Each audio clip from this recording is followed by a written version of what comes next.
Tak minule jsme tady v relativitě měli takový malý skill issue s tím, když jsme odvozovali, že určitá veličina je invariantní, tak to musíme teď opravit. Takže Lorenzovy transformace jsme odvodili, že vypadají takhle. Víte, kde gamma je co, Rudolfe? Co? Jo, počkej. Já jsem ještě teď nepřemýšlel, pardon. Jo, gamma bylo 1 z 1 minus c na druhou lomeno na druhou. Teda v na druhou lomeno c na druhou. To předstíral, že jste tak správně. A teď zkusíme, co se stane, když udělá, jestli ct s čárkou na druhou minus x s čárkou na druhou, vyjde to samé jako ct minus x. To znamená, že tuhle kombinaci vidí všichni pozorovatelé stejně. Není relativní. Je jedno, jak se rychle člověk může. Takže, dostaneme c na druhou, můžeme to nějaký lepší fix.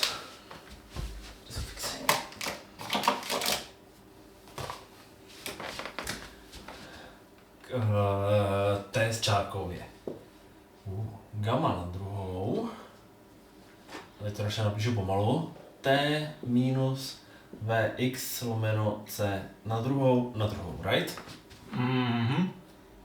Ne, jo. Tak co?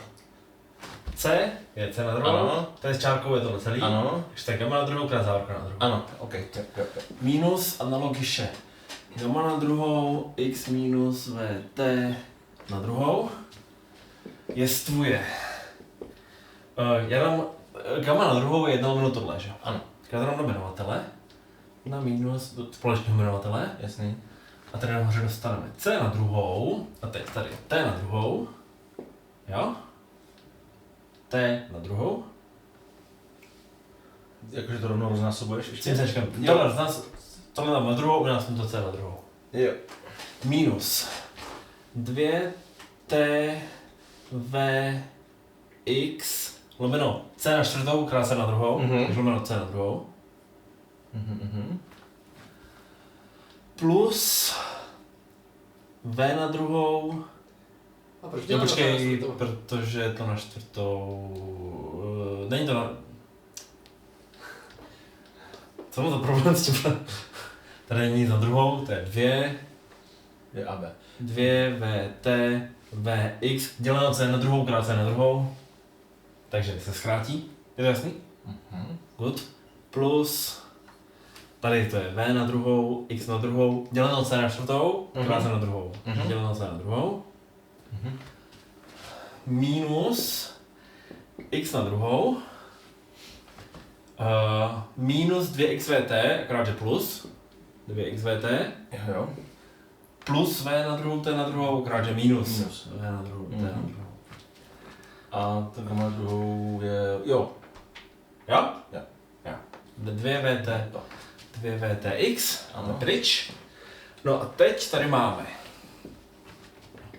c na druhou, to píšu, minus x na druhou, to je tohle mě vstane, Minus v na druhou, t na druhou. plus v na druhou, x na druhou, děleno c na druhou, minus v na druhou, t na druhou, lomeno 1 minus v na druhou, lomeno c na druhou. Tak, tohle je to, co chceme, že jo? Jo. No tak zkusíme to vytknout a uvidíme, co se stane, jo? Takže c na druhou, t na druhou, minus x na druhou, už to vytknu. Ano. Tak tady chci mít to za první jednakrát. A pak chci dostat tyhle dva členy, že jo? Jo. Tak, co s tím provedeme?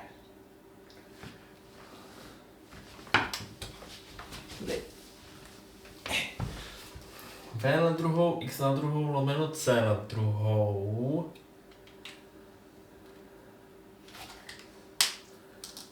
Ty chceš jako postupně vytýkat nebo vytknout?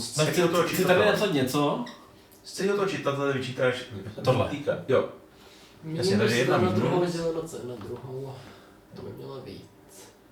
Tak, když dáme tohle, tak dostaneme tohle krát tohle, c zkrátí, dostanu minus v na druhou, t na druhou. Ano. A když tam tohle, tak dostanu minus, nebo plus, sorry, minus, plus, Jo. v na druhou, x na druhou, 0, c na druhou. No a Oh shit. to se nám konečně zkrátí To byl dobrý triček. a dostaneme To co bylo na začátku. akorát nečárkovaný, to je ta hlavní změna, že jo. A protože návrh to není tady důležitá, ale je to tak.